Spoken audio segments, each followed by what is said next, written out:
Welcome to Pindar Poetry. We hope you learned something new.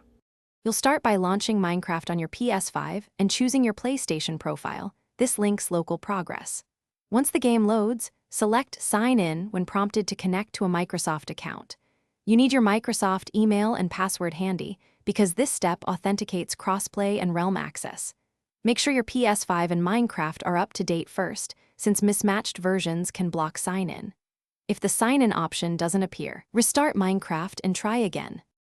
When you select Sign In with Microsoft, Minecraft shows a short code and a URL or offers a QR code. Use your phone or PC to continue. Open the URL or scan the QR code, then enter the on-screen code exactly as shown. You'll be asked to sign into Microsoft and grant Minecraft permission to access your profile. This enables crossplay, marketplace purchases, and cloud saves.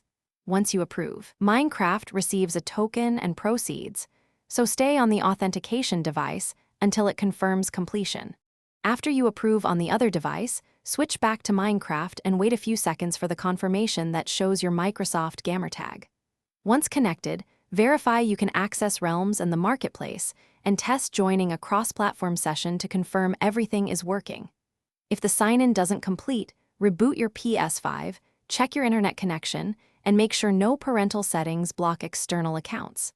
As a key tip, clear Minecraft's cache by fully quitting the game and relaunching before trying the authentication again. Thanks for watching. Consider subscribing if we helped you.